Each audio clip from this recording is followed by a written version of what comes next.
Good morning, everyone. I am here with the marvelous Mel Kelly, author of these two fabulous books. And if you are not familiar with Mel, he is a self proclaimed disastrous dating coach. Welcome, Mel Kelly.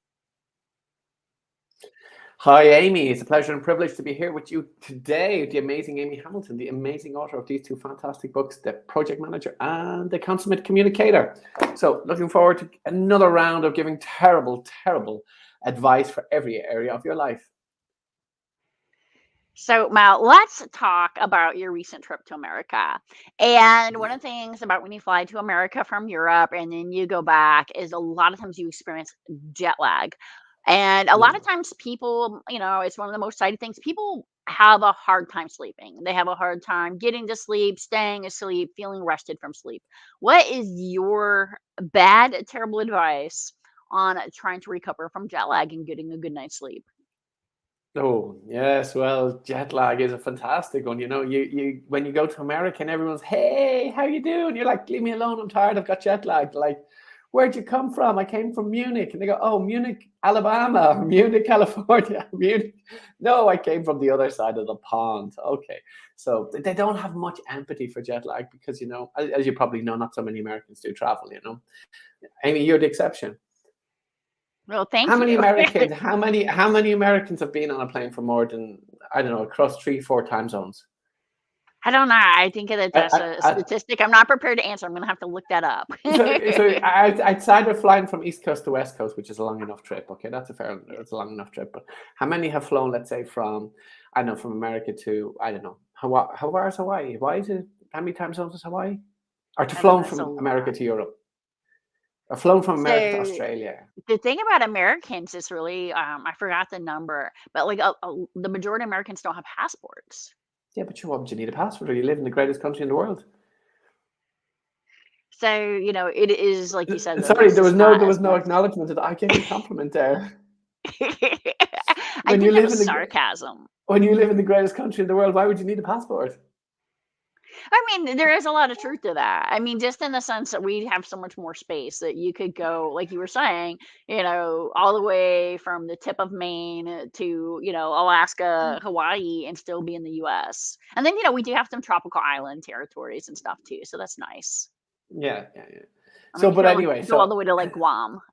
Guam, So now Guam. that we've had an American geography lesson for today, let's I'm talk very about impressed. jet I'm very lag. impressed. Jet lag. So if you jet lag when you fly across a few time zones, it's always interesting because you go one way, you may be affected, and you go the other way, you're less affected. Best thing you can do is just stay awake on that plane the whole time. Annoy everybody around you when you're on that plane. When you get back, just stay awake, drink all that coffee, and just ignore it. That's the best thing you can do with jet lag. It sounds what people say, go to bed, do all the good stuff, recover. Just ignore it. You'll be fine.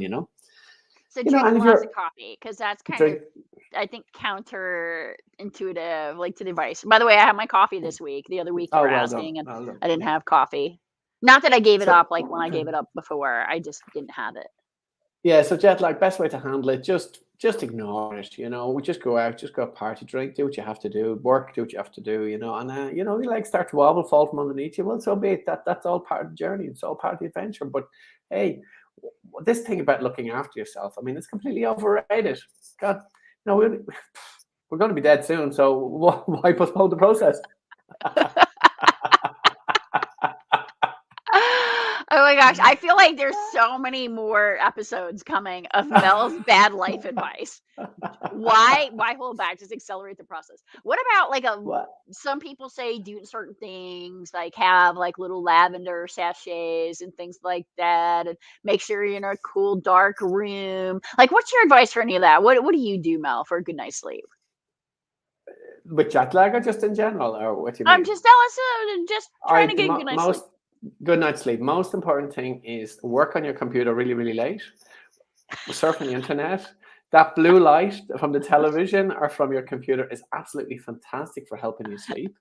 Make sure that you stress yourself out. You check your work emails like just before you go to bed, so you're thinking about work the next day, and this will help you with your productivity over the night. You'll be working and thinking and dreaming about absolutely fantastic way to get yourself all stressed about your next day's work. Get yourself stressed with the blue light, the blue whatever it is from computers, from television, and then just go to bed straight away. And then you'll be, you'll be awake for the next 3 hours, but you'll get to sleep at some stage. Mel, I'm not even sure what to do with that advice. Is so bad. It's like so counter of what you are traditionally told for getting a good night's sleep. Yeah, get the same amount of sleep, go to bed at the same time, get up at the same time. This is all, yeah, that's completely overrated. I mean, that's if you want to stay healthy, that's good stuff. But you want to live, you want to live. We only live once. You want to actually push it to the limit and actually live life to the full. Ignore that advice. Come on.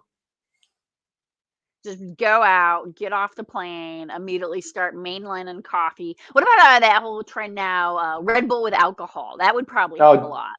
that's fantastic. You Fantastic recommend stuff for this? kids. Yeah, yeah. You can even get to 48 to 72 hours of no sleep with the Red Bull and the vodka.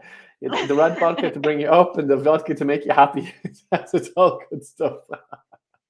So what if you drank Red Bull and vodka on the flight back over? With coffee. With coffee. Well, Mix them can you all drink Red together. Bull and coffee together? Like, would that give you a heart attack? Oh, come on. You get a heart attack. Come on. Well, then you probably, I mean, it's nature's way of clearing out you know,